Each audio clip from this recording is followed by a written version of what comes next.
4 октябрдагы парламенттик шайлоодо көпчүлүк добуштар 3 гана партияга тийди. Оппозициялык партиялардын бирөө гана босого чектен өткөн. Шайлоого катышкан калган партиялардын баары, анын ичинде босого чектен өткөн Бүтүн Кыргызстан партиясы дагы жыйынтыкка нааразы болуп, коомчулук шайлоону жокко чыгаруу талабы менен чыкты.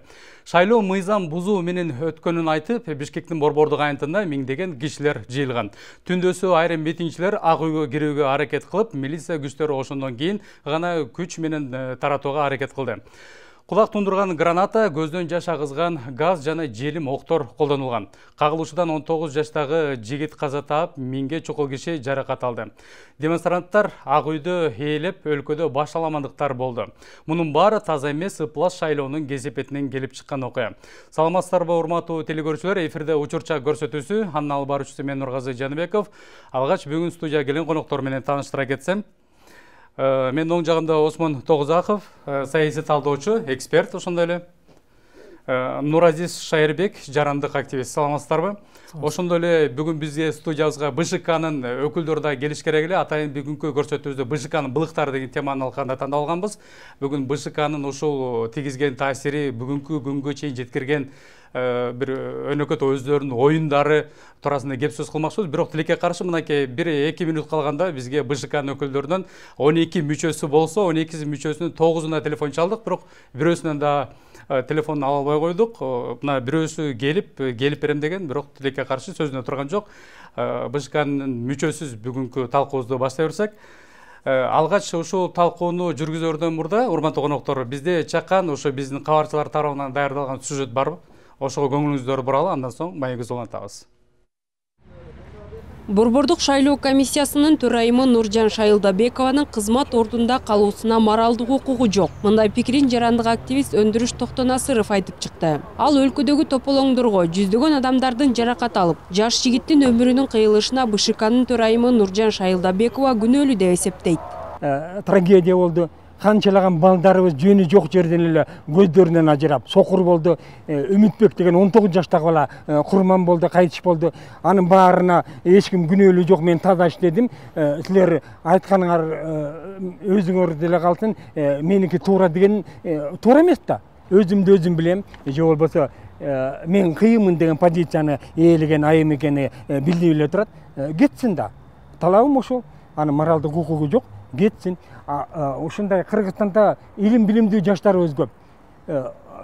Шайылдабековдон башка киши татыксызбы? Туура эмес да, өзүн өзү жогору койгон. Боршайкомдун мүчөсү Атыр Абдрахматова элдин борбордук шайлоо комиссиясына ишеними жок экендигин дайыма айтып келет. Ал парламенттик шайлоодо көптөгөн мыйзамсыздыктарга жол берип, элдин нааразычылыгын жараткан БШКнын курамы учурда кызмат орундарын сактап калуу аракеттерин көрүп жатканын билдирди.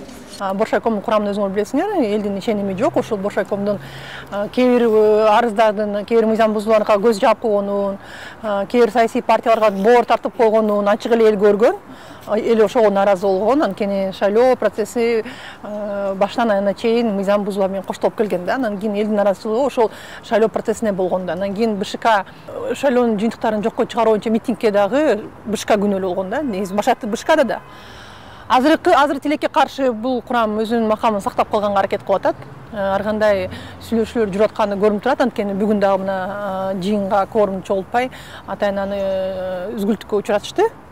Ал эми эксперттер өлкөдөгү бүгүнкү саясий абалга башаламандыктарга борбордук шайлоо комиссиясынын түздөн-түз тиешеси бар экендигин айтышат. 4 октябрдагы шайлоодо бийликчил партиялар добуштардын көпчүлүгүнө ээ болгону, коомчулук менен башка партиялар арасында күмөн жараткандыктан 5 октябрда нааразычылык митинги башталып, ал бийликтин легитимдүүлүгүнө күмөн жараткан жагдайларды түзгөн окуялар менен уланды. Эгерде БШК мыйзам бузууларга көз жумуп койбой, өз убагында чара көрсө, кырдаал башкача болмок дешет адистер. Ошондой эле чоң чырдын башы форма 2 аркылуу добуш берүү болду. Партияны жок эле деген Эмекеним Кыргызстан партиясын алып салса болмок да. Оюндан чыгарып салганда эч балекет жок болчу. Мында элдин баардыгы баягы райымга байланышкан нерсенин баары кетмек. Момундай чыңалуу, момунчалык элдин кыжыры келгени, жини келгени болмок эмес да. Ушул жерден аябай чоң ката кетти да.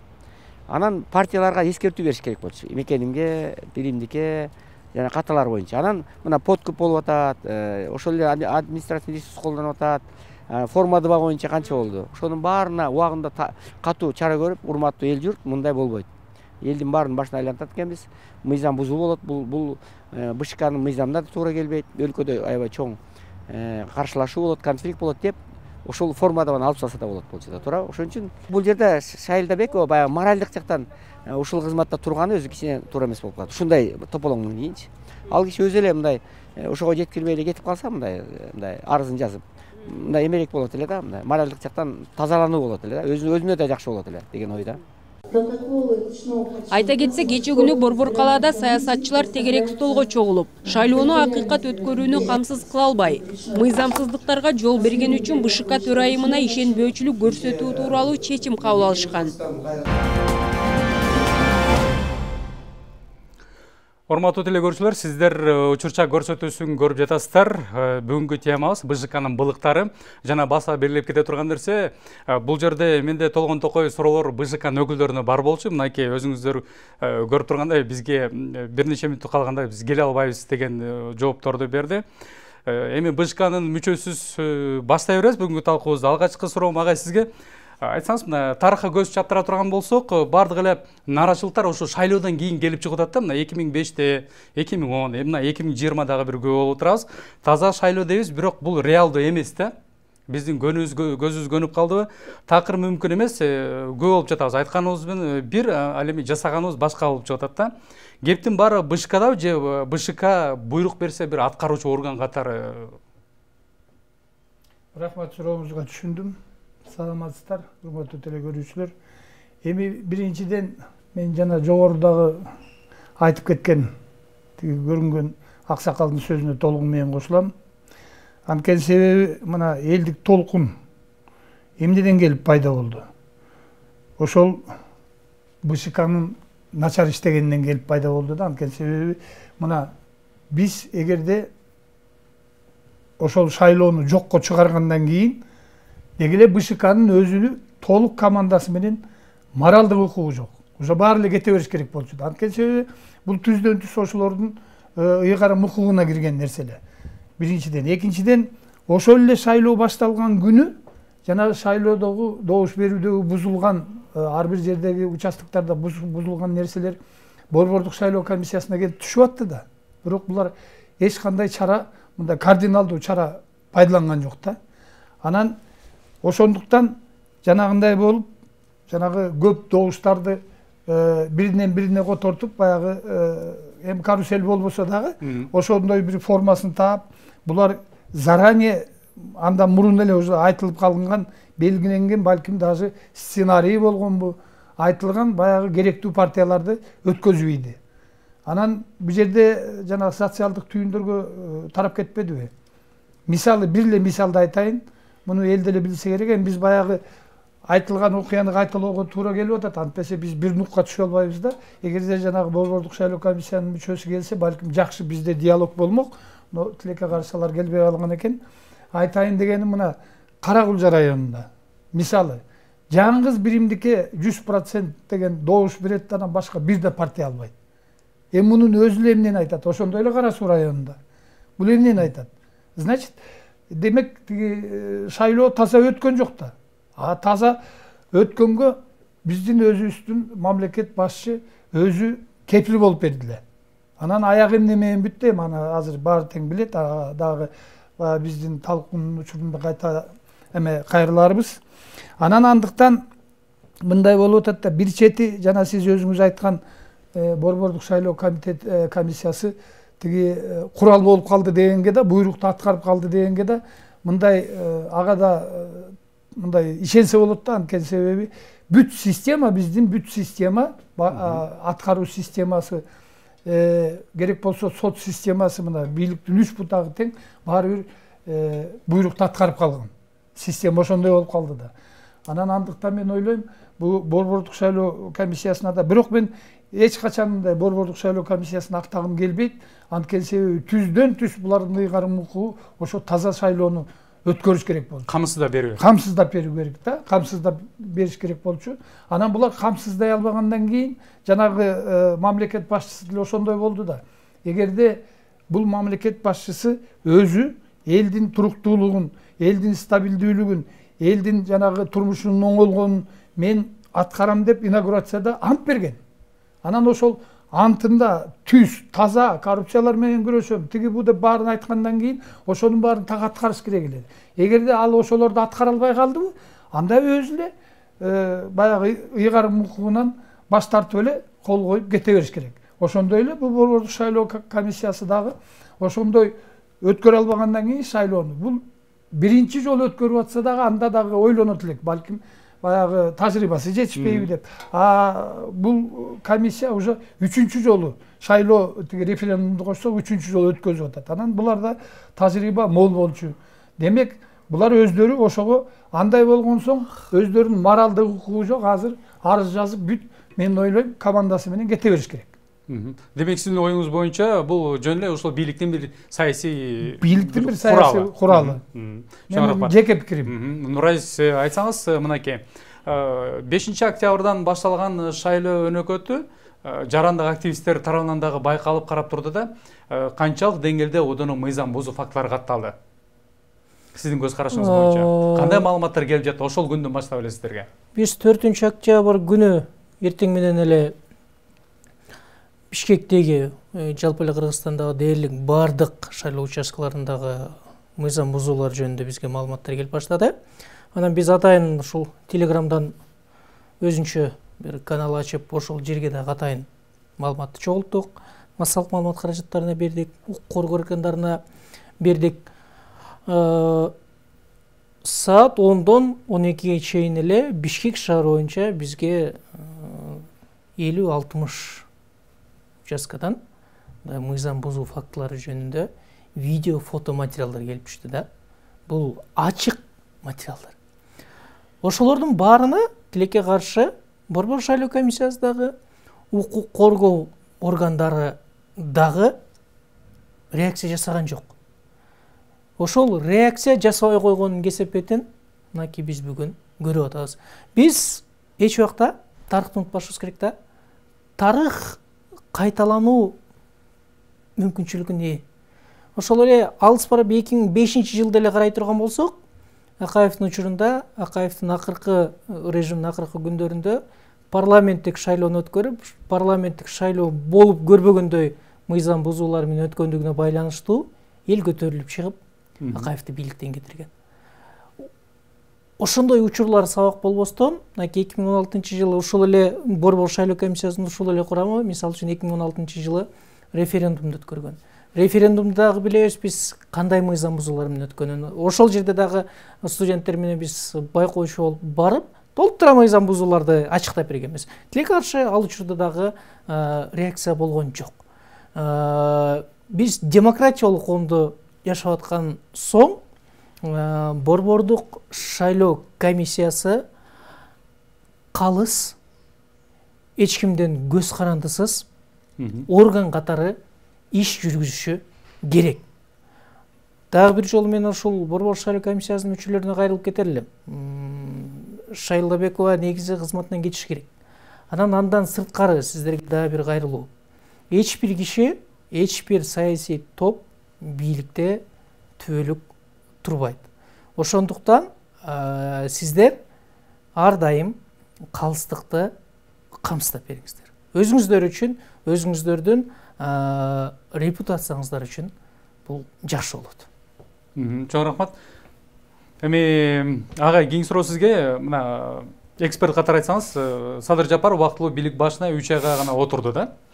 Андан ашык мыйзам жол бербейт деп, мынакей Facebook баракчаларында, интернетте дагы талкууланып жатат эксперттер жана шайлоого да катыша албайт деген пикирлер айтып жатат. Бул боюнча көз карашыңыз кандай? Эми биринчиден азыр учурдун талабын эске алышыбыз керек да. Эгерде биз жанагындай укуктук нукка түшпөсөк, балким граждандык согушка айланып кетмек. Чындай келсечи.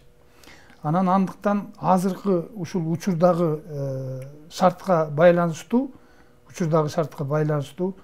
бул бир чети туура чечим деп ойлойм да. Но бирок бул жерде экинчи дагы нерсе бар. Бийлик бутагы өзүңүздөр билесиздер 3төн турат. Анан бул жерде азыр мындай болуп атпайбы? Эгерде конституция боюнча, мыйзам боюнча, негизги мыйзам боюнча, эгерде президент өзүнүн полномочиясын, ыйгарым укугун мөөнөттөн мурда өткөрүп бергенден кийин, ал автоматтык түрдө спикерге өтмөк. Спикер мен ошону аткара албайм деген соң сөз түрдө анан өкмөт башчысына өткөрүлүп берет да ыйгарым укугу. Анда мындай болуп атат. Азыр легитимдүү деп биз парламентте айтып атабыз. Бирок парламент канчалык легитимдүү? Парламент өз ара өздөрү бир жыйынтыкка келе албай атат. Топ-топко бөлүнүп алышып. Ооба, топ-топко бөлүнүп алышып. Анан мындай болуп атат да, эми мен все-таки үмүт кылам андай болбойт го деп. Анткени себеби азыр 3 бутактын бийлиги бир гана адамга берилип атат да. 3 бутактын ыйгарым укугу. Премьер-министрге берилип атат. Анан бир жерден азыр узурпация, бийликтин узурпацияга өтүп кетишине болбойт, андай жол болбойт деген кимге кепил бере алат? Мисалы, мына ошол эле Садыр Жапаровдун, Садыр Нургазиевичтин талапташтары тигинекей президент сөз түрдө берсин деди, ал тилегине жетти. Андан кийин парламентти кое берели деди. Эртең дагы чыгып алып, дагы кимге айтат? Анан ошол багытта мен ойлойм, бул азыр Садыр Жапаровду эми парламент легитимдүү десе да болот да, эми баягы ал деле баягы ар түркү мнениеде болуп атпайбы? Анан ошол парламент жана 83 добуш 9 ыйгарым укугун өтүп бергендерди кошсок 91 экен. Алар шайлагандан кийин эми анын талапташтары тынчып калыш керек. Менин оюмча. Жалпы анан дагы бир нерсе бар да. Мен ушу депутаттар менен иштешип эле жүрөм. Анан айтайын дегеним, бул парламент элдин жүзү. Бизде бир аябай мындай күчтүү фактор бар да, бул коомдук пикир. Булар эч качан коомдук пикирди эске албайт да. Мына азыр бул ийиним айтып аткандай, айтып атпайбы, эртең мененден баштап эле уже 60ка жакын ушундай шайлоону бузуулар болуптур. Биз айтсак эч кандай реакция болгон жок дейт. Коомдук пикирге ошол активисттер, ошол уюмдар баары тең кирет. Эгерде ошону эске алса, анда балким мындай жыйынтык чыкмак эмес. Анан өзүбүз күбө болуп аттык. Улам жана электрондук версияларын айтып атпадыбы? Чыгып улам тиги массалык маалымат каражаттарга жеткизип сүйлөп атканда баары бир шумдук өтүп аткандай, таза өтүп аткандай, ушундай гана маалыматтар берилип атты. Чындай келгенде жана дагы бир жолу айтайын, бу Нуразис айтып кеткендей, бузуулар жөнүндө сөз да болгон жок. Анан аягында карабайсыңар кандай результат келип атат. 3 партия өттү, бирөө 46 добуш, бирөө 45 добуш алып атат. Практически жанагы жогорку кеңешти бүт эле 2 партия ээлеп алды деген сөз. Анан аларга ким каршы чыга алат? Мисалы. Сагызынан сактыгынан эмес, суктугунан өлөт дегендей эле мааниде болду да. Чоң рахмат. Мынакей Нуразис, өзүңүздөр дагы көрүп баамдап турдуңуздар коомчулукта болуп жаткан нерселерди. Добуш сатып алуу мисалы үчүн ушул балекеттин баары ошол БШК көзөмөлдөй турган орган катары шайлоону таза шайлоону камсыздап бериш керек болчу, бирок таза шайлоо өткөн жок, ошонун айынан болду десек да болот да. Добуш сатып алуу жана сатуу бул кылмыш деп айтылып келет. Бирок жеңип чыккан 3 партиянын өкүлдөрү ачык эле сатып алып жатышты да, мисалы үчүн. Факт жүзүндө эле. Көрсөтүп аттым, мынакей массалык маалымат каражаттары дагы бир эмес биринчи жолу айтып атты. Ошол фактыларды бизге келет, анан биз интернет булактардан алып коомчулукка берип жаттык да мындай маалыматтарды. Мына наразычылык чыкты. Демек бул кылмышка БШКнын төрайымында түзөн-түз бир себепчи десек болобу? Ошол кылмышты көрүп туруп эч кандай чара көрбөгөндөн кийин аны кылмышкер деп атасак болобу? Албетте, бул жерде Борбор шайлоо комиссиясынын төрайымынын жоопкерчилиги бар. Жок эле дегенде моралдык жоопкерчилик бар. Бул андан сырткары укук коргоо органдары ошол мыйзам бузууларды кармап жазалай турган укук коргоо органдары. Укук коргоо органдары колдонуш керек эле чараны. Жок, алар бийликке каршы сүйлөгөн саясий оппоненттердин баарын артынан аңдып, аларга компромат чогултуу менен алек да. Жок, аларды эмес, ошол бийликтин добуш сатып алып аткан партияларына каршы күрөшүш керек. Анан бул институттарды алганда, ал эми мындай саясий көз карашты алганда, саясатка аралашкан, шайлоого катышып аткан партияларда, ошолордун лидерлеринде, деги эле саясатчыларда мындай бир жигитчилик болуш керек да. мырзачылык болуш керек. Шайлоого катышып атасыңбы? Жигитче катыш. Мырзалардай, батырлардай катыш. Анан арттан келип, добуш сатып алып, мыйзам бузуу менен келбестенчи. Укук органдарда тыйыш керек. Анан ошол саясатчылардын өзүндө жигитчилик, бийиктик пайда болуш керек. Майдаланып, майда деңгээлге бары түшүп кетишти. Мынакей ошол добуш сатып алганын аркасынан, кыңыр иш кылган аркасынан колундагы бийлигинен бүгүн ажырашып отурат. Эми дагы бир сөз кошуп кетейинчи мен. Мындай болуп атат, азыр өзү система ушуга көндүрүп койду окшойт да. Мисалы мына Алга Кыргызстандын мисалында, Ак Жолдун мисалында, кийин Бакиевдин партиясы Ак Жол болбоду. Анан ошолордун мисалында булар административдик ресурсту өтө катуу колдонуп атат да. Анан ошого азыр көнүп калган окшойт да. Бул борбордук шайлоо комиссиясы деле көнүп калып эле, баягы эле система экен, баягындай эле болот, баягы эле административдик ресурс пайдаланылат деп. Бирок мен ойлойм, азыр ушул элдин толкуганына, конечно, бул жерде бир өкүнүчтүү нерсе, биз азыр жаштарды, ошо биз эмес, эми саясатчылар жаштарды курал кылып алды да. Жаштарды курал кылып алды. Бул өтө өкүнүчтүү нерсе. Андан кийин жаштарды ойлогон да эч ким жок. Анан мындай болуп атат да, ошол келет административдик ресурсту пайдаланат дагы, анан баары бир өтөт деп ошого кайдыгерлик менен мамиле жасагандыктар да бар да. Анын үчүн мен ойлойм, вообще биз коомдун аң сезимин оңдошубуз керек. Аң сезимин оңдоп, анан ар бир коомдун жаранында өзүнүн граждандык позициясы болуш керек. Эмне үчүн мына Шайылдабеков эле ошол эле мына комиссиянын төрайымы көрүп турат, ал көкүрөгүндө макул эмес. Мисалычы, мен ушуга ишенем, бул көкүрөгүндө макул эмес, ошо өтө бирок буйрук аткарып жатат. Бирок аткарып атат. Демек, ошондой өзүнүн турмуштук позициясы болбосо, саясий эрки болбосо, анда кете бер. Анда кете бер ордуңду. Сен ал орун деген бош калбайт. Демек анын моралдык укугу жок, сиздин көз карашыңыз боюнча. Моралдык керек болсо, даже укуктук да укугу жок. Коомдук аң сезим боюнча кошумчалап коеюнчу. Агай, коомдук аң сезим боюнча аябай туура пикирди айтып өттүңүз да. Бизде тилекке каршы биздин коомдо кошоматчылык деген бир жаман адат бар. Аны айтышыбыз керек. 30 жылдан бери бийликте ким отурса, ошол кишинин көзүнө көрүнүп калыш керек. Ошол кишиге болушунча кошомат кылып калыш керек. Учурунда ошол эле Акаевдин партияларына кызмат кылып жүргөндөр кийин Ак Жолго кызмат кылышты. Туура. Азыр деле ошондой көрүнүш болуп жатты мисалы үчүн. Кийин СДПКга кызмат кылып жүрүштү.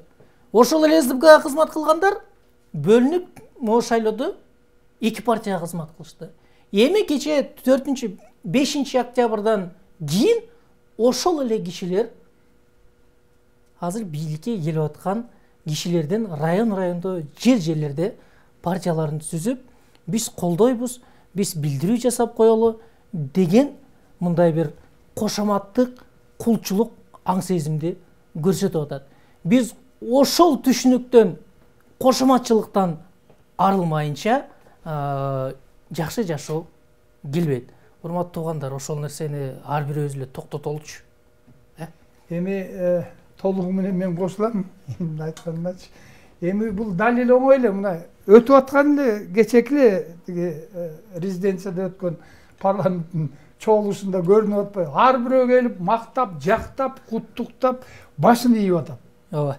То есть бул кандай? Эми коомчулукта мындай сындай пикирлер айтылып жатат. Бул 200 эмес, 1000 жүздүүлүктүн эле белгиси көрүнүп турат эми. Кыргыздын менталитетине сиңип калыптыр да бул.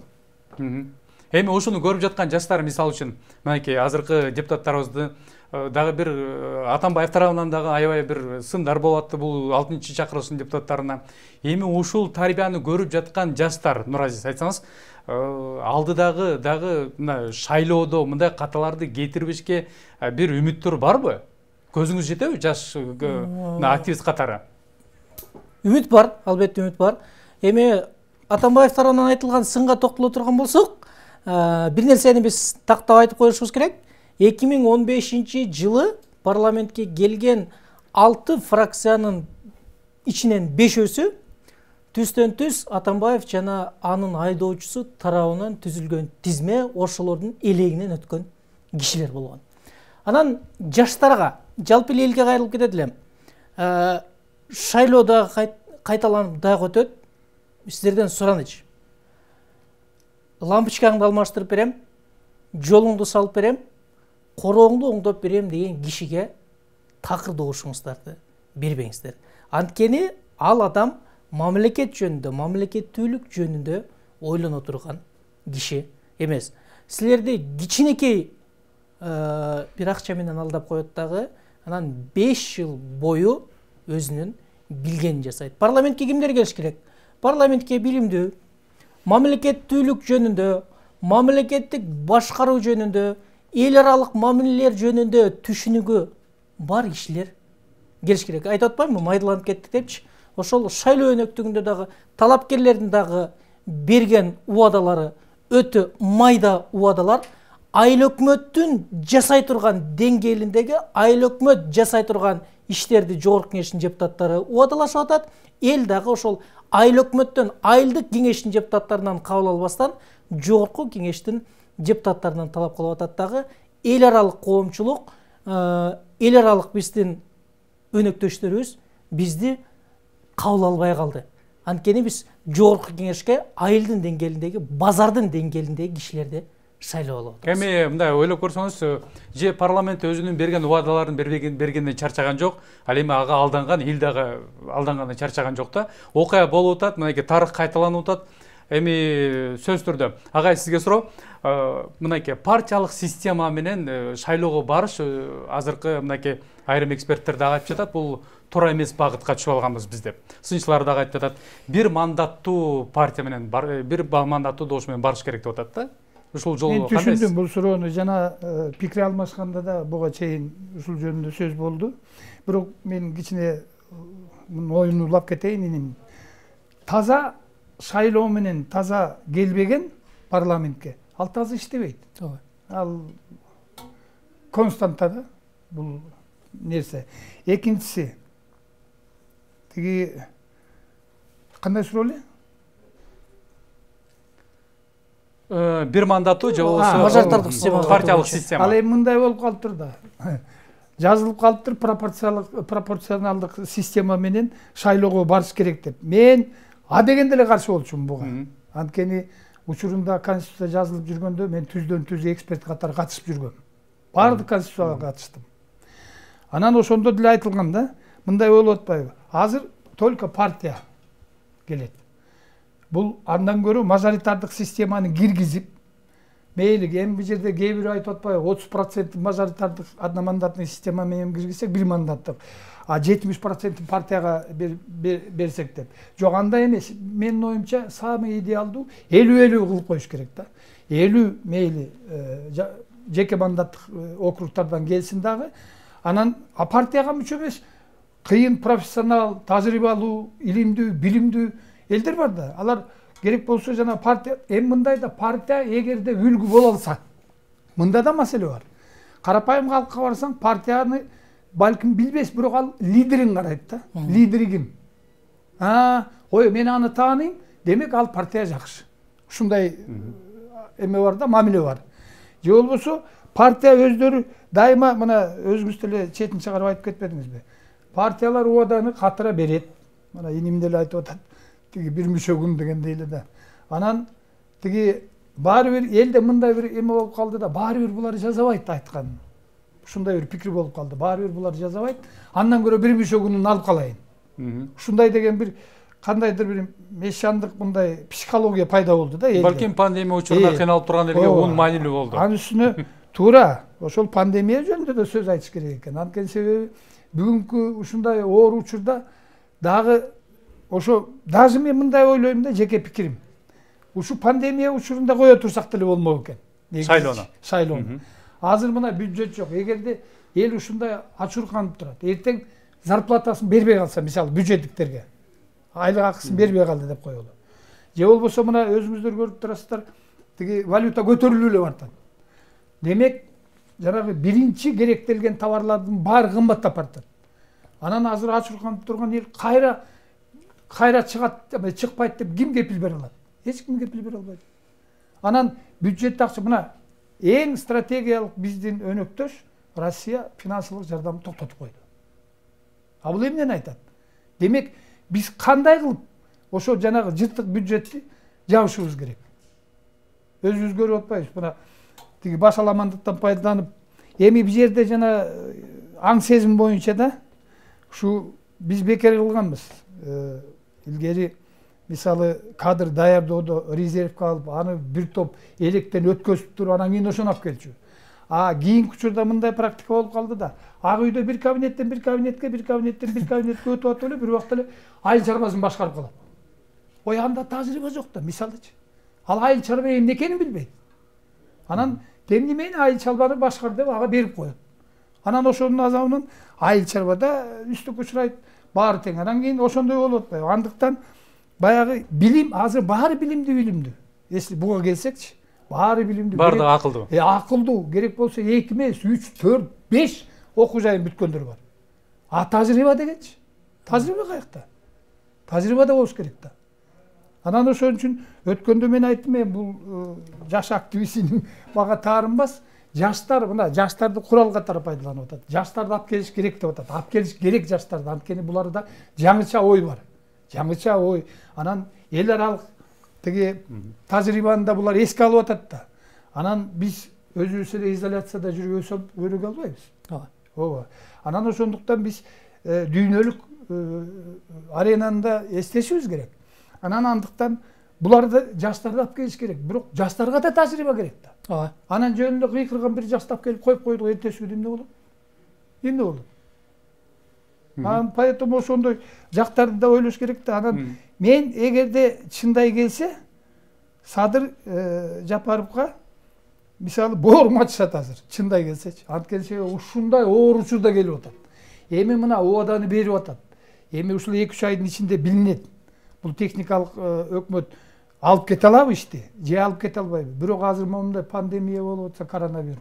Саясий туруктуулук анчалык жок. Баягы стабилдүүлүк башталды, бирок аягына чейин чыга элекпиз. Азыр деле мына эми парламентти кетирсин дегендер азыр деле кыйкырат. Кече күнү социалдык түйүндөргө тарап кетти. Бүгүн Сооронбай Шариповичтин талапташтары тиги эски Горкийдин паркына барып, ошол жерден дагы митинг өткөзгөн жатат деп. Анан мен аны байкабай калдым, саат 2-де өтмөк экен. Анан деги айтам да, анан ошон үчүн бул учурда, эң оор учурда жоопкерчиликти алып атат да. Анан эл деген күскү да. Алар бат эле билип алат. Чоң рахмат. Агай, мына 5-октябрдагы митинг шайлоодогу мыйзам бузуулардан улам чыкканын эске салып, көрүнүлсүн массадагы мынакей азыр депутаттар сунуш кылып жатат. Бир пайызын азайтыш керек деп атат да. Форма 2 деген бир балекет пайда болуп, анын айынан мынакей ызычууну дагы ушул форма 2-нин айынан келип чыкты.